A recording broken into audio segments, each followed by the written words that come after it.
Hello students, today I am considering the topic of low capital formation. At first we should understand the meaning of capital formation. Capital formation is basically the addition to existing stock of capital. In other words, we may say that it is directing a part of your income or wealth in order to make capital goods like machinery, tools, equipments, materials which are used for further production of the goods. Now, what is required in order to carry out the capital formation to in order to carry out the process of capital formation? First one is generation of real domestic savings. How do we actually generate the real domestic saving? The answer lies in the fact that we need to reduce, we need to we need to curtail, we need to reduce the amount of consumption.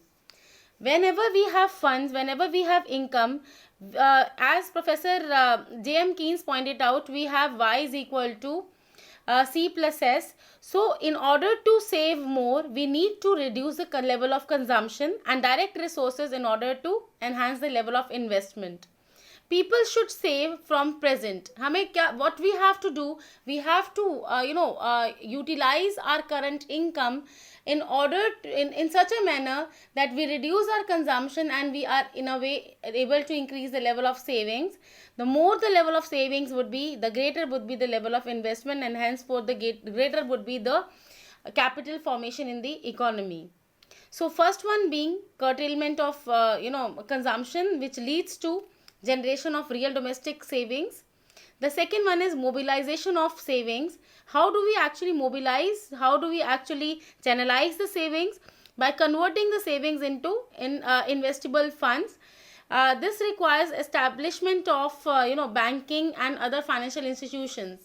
These banking and other financial institutions are important, and they do play an important role in upliftment of the economy through the process of credit creation and by carrying out the money multiplier process.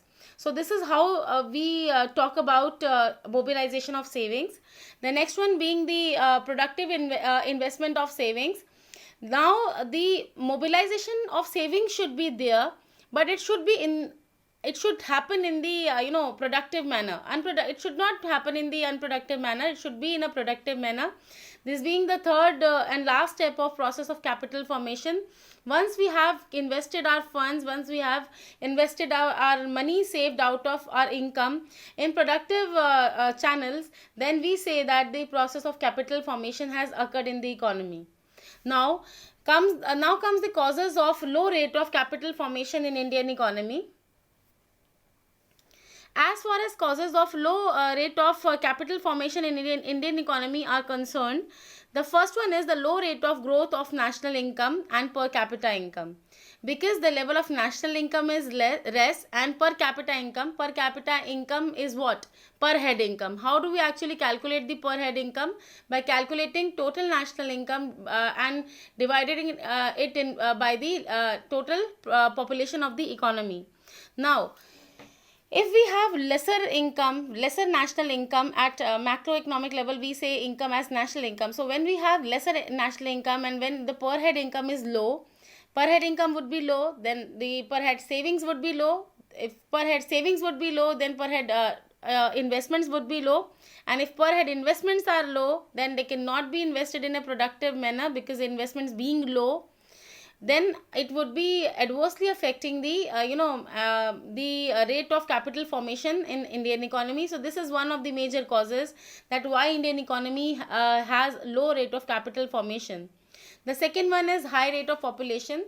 When we talk about high rate of population, we say that the high rate of population has at every time a tendency to put pressure on the economy and on the resources, because the massive population also leads to more number of mouths to be fed.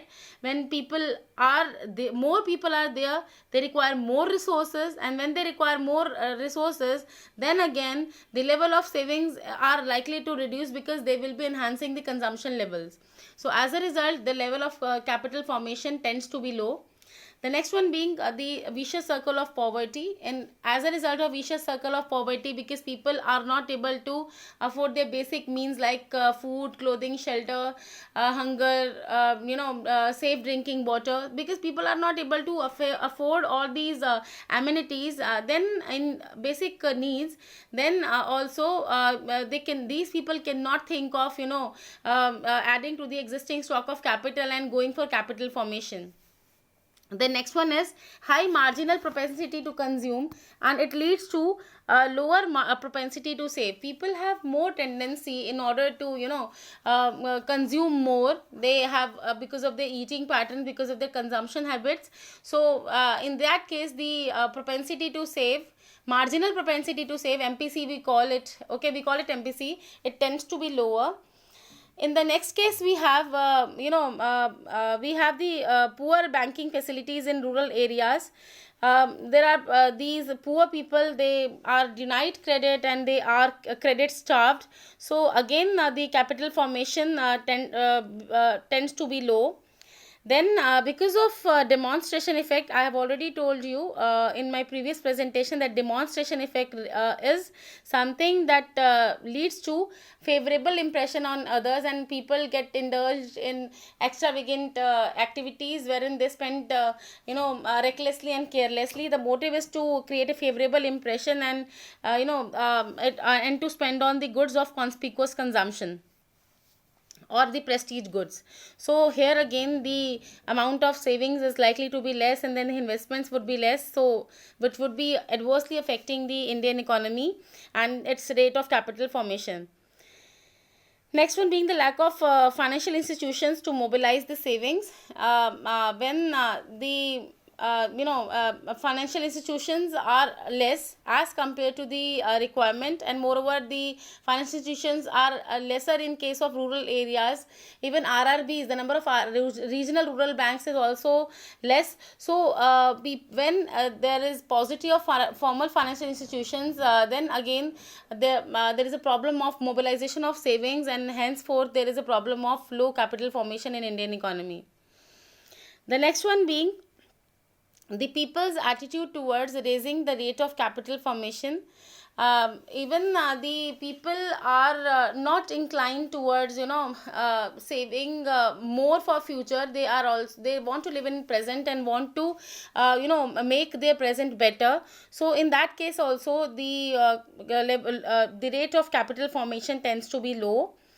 When in the economy there is a continuous and persistent rise in the prices of the commodities, then again, because people are paying high amount from their pockets, and it leads to erosion of saving capacity of the people, which it also adversely affects the capital formation in the economy. Next is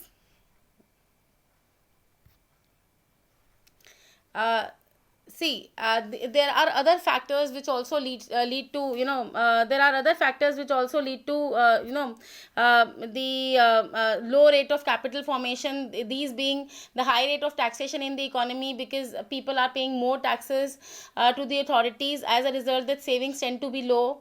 There is a lack of infrastructural facilities wherein people can establish their enterprises. Once again, it also acts as an impediment. There are other things also, that backwardness of agriculture and the slow rate of growth of industrial structure also leads to reduction in the rate of capital formation, because it fails to absorb a number of people, which leads to massive unemployment, which again unemployed people, they have paucity of funds and they will not be able to generate more capital for future. So these are the major factors that explain the reasons behind the slow rate of capital formation. However, what should be done in order to make it better, make the things better? Whatever lacunas were there in the which were exhibited in the form of causes, we just need to reverse all those things. Like if the national income was less, now we should enhance the level of national income and per capita income. We should also talk about raising the level of voluntary savings. We should also mobilize the untapped savings. Okay, then we should try to derive surplus from public sector enterprises. These are loss making units now, but they can be revived, and they can be more care and can be exercised on these enterprises. More policies should be made in order to revive the sick units, so they can help in the process of capital formation, because these being government institutions. Next one is controlling and hoarding unproductive investment. Whatever hoarding, malpractices, or smuggling, and the investments in wrong channels are there, we need to keep a hold on them, and we need to make sure that all the funds that are being saved, and they are taken care of, and they are invested in productive channels.